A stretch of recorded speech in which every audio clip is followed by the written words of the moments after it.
Okay, thanks for joining us for our conversation with Scott Hodge, who is President Emeritus of the Tax Foundation, an institution of long standing in Washington, D.C., and on the issue of taxation and its effects on America, the economy, and more widely. Scott has a new book, and I have a prop. That's the book. There will be a link to Taxocracy is the name of the book, subtitled What You Don't Know About Taxes and How They Rule Your Daily Life. There'll be a link to the probably Amazon page for that book, Scott, in the materials introducing this video. So people should buy it there.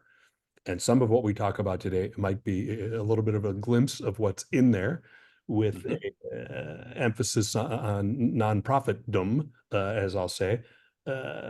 Scott's also published for the Tax Foundation a new paper entitled Reining in America's $3.3 trillion tax-exempt economy. So how long have you been at the Tax Foundation, Scott? I am coming up on my 24th year. I started in September 1st of 2020. So yeah, I'm coming up on a big milestone. Time flies. And how long have you been President Emeritus? A little less than 2 years. I was essentially president and CEO for 22 years, Great. and stepped away to write the book and focus on more of an education, role, and the gray-haired guy in the corner office, role. And you don't have to do HR stuff anymore? Oh, no. Yeah. We're no management, no HR stuff. Yeah, no, it's a blessing. But yeah, a lot of these ideas have been stewing in my head for a long time. And so the book was a labor of love and putting together. It really is a book about the unintended consequences of tax policy and how they affect real people and the economy. And certainly the nonprofit sector is part of that.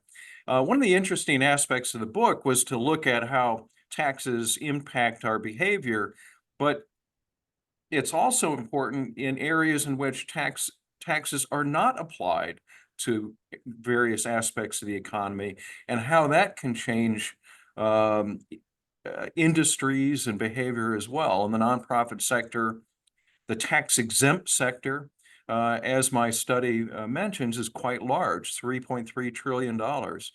And there are lots of unintended consequences from that, from simply exempting a large industry from taxation. Yeah. And 3.3 trillion is the equivalent of 15% of GDP you have in your paper. Is Yeah. that growing or decreasing over time, or? It's increasing in different ways. I don't know if we're necessarily having, more nonprofits being created. I mean, there are some created, every day and every year. But what we're seeing is a large growth in the amount of business-like income that's being generated by a lot of these large institutions, whether they're hospitals, universities, credit unions, insurance companies, and so forth. And actually, much of the nonprofit sector are things like the hospitals and universities, which really dominate it. And much of their income is business-like income. It's very small percentage of income for a lot of these big nonprofits are charitable deductions from alumni and what have you. Yeah. So, well, let's just go right there. This is going to become a definitional thing. Mhm. So I know where we're going. Well, why does it need to be reined in, the 3.2? Is that why? Can I be a business like, what's so bad about business? Can I do charity with my business?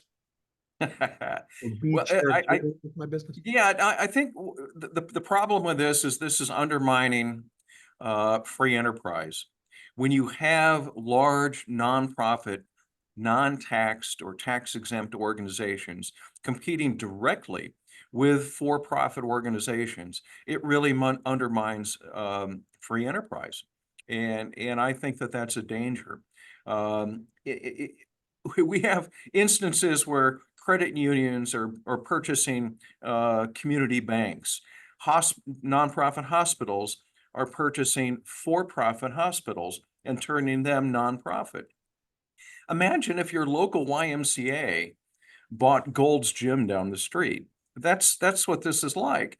And I just think that that's completely unfair because these nonprofits are really competing from an advantage, a tax subsidized advantage, where taxpayers are effectively subsidizing them because of their non-for-profit status and their tax exempt status. And that gives them a big leg up in competing with a lot of these for-profit companies.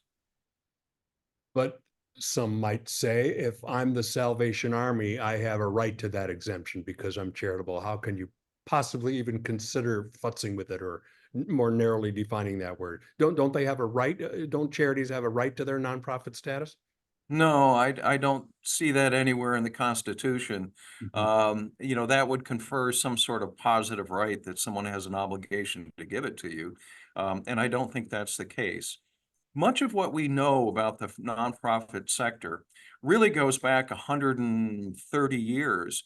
And actually, we can take that back even further. There have been benevolent organizations and charitable organizations going back to the beginning of the United States. Certainly, a lot of the laws that were created came out of England and so forth. But here in the United States, much of what we know about the nonprofit sector, really came out of the late 1800s, early 1900s. It was all part of a very communitarian sort of attitude that we had, where we had mutual societies, fraternities, and other organizations that were very self-help. Well, a lot of those self-help organizations turned into big businesses, whether they're the big nonprofit hospitals, the charitable insurance companies for fraternities, the credit unions all came out of that sort of ethos. And so the economy has changed, but some of these organizations were kind of locked in or grandfathered into that nonprofit status, giving them a leg up, and now they've become quite large. Uh, if subsidy is bad or market altering, Yeah. is another reason maybe, or a same related reason that it's to be examined, potentially bad, to be reined in, that I, as the competitor, am forced to contribute to the pool of money, which incentivizes the charity, which isn't, if you're with me. Uh, market alteration, I suppose, is bad to anybody who believes in truly free markets, but is Mhm. another reason that it's wrong, the moral one of forcing me to help my competitor, Yeah. essentially, by, taxes are forced, that is mandatory, if you can just speak to that, is it unfair for that reason as well? Well, absolutely. I mean, no for-profit organization or company should be forced to pay taxes in order to subsidize their competitor down the street. That's certainly unfair. On the other hand, no one really is against truly benevolent organizations, whether it's the food bank, the women's shelter, the homeless shelter, and so forth. There are truly benevolent organizations out there, but they're shrinking in number and size compared to these much larger organizations that are really businesses masquerading as nonprofits. The NCAA is a great example. It gains, over $1 billion a year in TV ad revenue and licensing, and yet it pays no income taxes, even though it is essentially a sports marketing and entertainment business.